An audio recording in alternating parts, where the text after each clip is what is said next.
استقامت کا معنی ہے کسی چیز کے سامنے ڈٹ جانا۔ اسلام میں استقامت کا مطلب یہ ہے کسی بھی صورت میں قرآن و سنت کی روشنی میں حاصل کردہ عقائد و خیالات، ذکر و اذکار، عبادات و معمولات کو ترک نہ کریں۔ استقامت اللہ اور رسول کی پیروی کا نام ہے، حالات موافق ہوں یا مخالف، امیری ہو یا غریبی، بیمار ہو یا تندرست، جہاں جس حال میں ہو اللہ کا بندہ بن کر رہے۔ کامیابی کو ثابت قدمی اور مستقل مزاجی کے ساتھ جوڑ دیا گیا ہے۔ اسلام ہی واحد راستہ ہے جس میں راہ نجات ہے، اس پر مرنا اور جینا ہے۔ صحابہ کرام پر مخالفتوں کا طوفان برپا ہوا، میدان کارزار میں جسم کے ٹکڑے ہوئے۔ جہاد کرتے ہوئے انہیں یہ خیال نہیں آیا کہ شہادت سے ہمارا گھر اجڑ جائے گا، ہمارے بچے یتیم، عورتیں بیوہ ہو جائیں گی۔ تاریخ میں استقامت کی ایسی مثال نہیں ملتی۔ حضرت بلال، حضرت عمار، حضرت سہیب، حضرت سمیہ رضی اللہ عنہ، کفار مکہ نے ایسے مظالم ڈھائے جس کے تصور سے آج بھی دل کانپ جاتا ہے۔ بھوک اور پیاس انسان کی سب سے بڑی کمزوری ہے۔ فقر و فاقہ کی وجہ سے انسان اپنا ایمان بیچ ڈالتا ہے، لیکن صحابہ کرام نے کلمہ پڑھ لینے کے بعد کبھی بھی حالات سے سمجھوتا نہیں کیا۔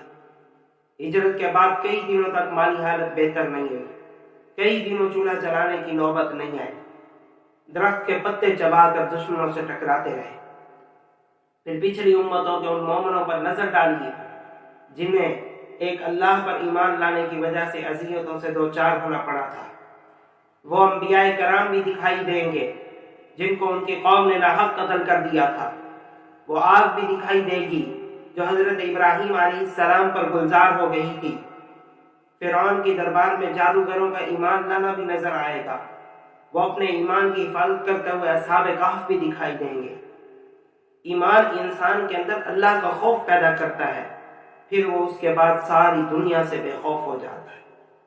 مکی زندگی میں اہل ایمان کو کتنی آزمائشوں کا سامنا کرنا پڑا، لیکن ایمان کی طاقت نے ان کو سنبھال کر رکھا۔ انہوں نے کبھی حالات سے سمجھوتا نہیں کیا، دشمنوں سے ایمان کا سودا منظور نہیں کیا۔ بوسنیا، چیچنیا، عراق، فلسطین، افغانستان کے مسلمانوں کو دیکھیے جنہوں نے انسانیت سوز مظالم سہنے کے باوجود ایمان کو اپنے سینوں سے لگائے رکھا۔ کیا ہمارے اندر وہ جذبہ استقامت موجود ہے کہ اپنے ایمان کو بچانے کی خاطر ہم اپنی جان قربان کرنے کے لیے تیار ہیں؟ ہمارا ایمان دشمنوں کے سامنے کمزور ہو جاتا ہے، ہمارے دل مومنانہ صفات سے خالی ہو چکے ہیں۔ تمام تر کوتاہیوں کا ازالہ کرنے کے لیے اپنے ایمان کی حفاظت کرنی ہے، کیونکہ ہمارے رب نے ہم سے وعدہ کیا ہے تم ہی سر بلند رہو گے اگر تم مومن ہو۔ اس کی فکر کرنی ہے کہیں موت آنے سے پہلے ہمارا ایمان نہ چلا جائے۔ جسے ایمان کی حلاوت نصیب ہوتی ہے وہ کبھی ایمان کا سودا نہیں کرتا۔ امام غزالی رحمۃ اللہ علیہ فرماتے ہیں استقامت دوزخ کے پل صراط پر سے گزرنے کی طرح ہے۔ ایک حدیث میں رسول اللہ صلی اللہ علیہ وسلم نے فرمایا ایمان کی حلاوت 3 لوگوں کو نصیب ہوتی، ایک وہ جسے اللہ اور رسول سب سے زیادہ عزیز ہو، دوسرا وہ جو ایمان والوں سے اللہ کی وجہ سے محبت رکھے، تیسرا وہ جس کو اللہ نے کفر کی ضلالت سے بچا لیا ہو، وہ پھر دوبارہ کفر کی طرف لوٹنے کو ویسے ہی ناپسند کرے جیسے آگ میں ڈالے جانے کو ناپسند کرتا ہے۔ ایمان اور عزیمت کے واقعات سے تاریخ کے صفحات بھرے پڑے ہیں۔ سب نے ہر طرح کی آزمائشوں کا مقابلہ کیا۔ صحابہ کرام نے کتنی قربانیاں دی۔ حضرت بلال رضی اللہ تعالی عنہ کو دوپہر کے وقت گرم ریت پر لٹایا جاتا اور پیٹ کے اوپر ایک بڑا پتھر رکھ دیا جاتا تاکہ کروٹ نہ لے سکے۔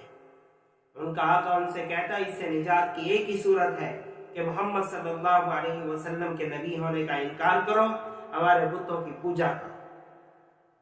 لیکن حضرت بلال رضی اللہ تعالیٰ عنہ کی زبان پر ان حالات میں بھی اللہ ایک ہے، اللہ ایک کا کلمہ جاری تھا۔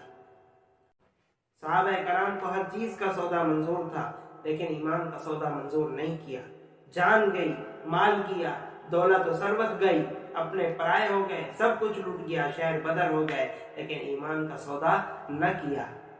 یا دولت لا یزال دے مجھ کو، یا دولت لا یزال دے مجھ کو، استقلال بلال دے مجھ کو، اغیار کے خوف سے جسم سے جان نکلے، مر مر کر آہت آہت زبان سے نکلے۔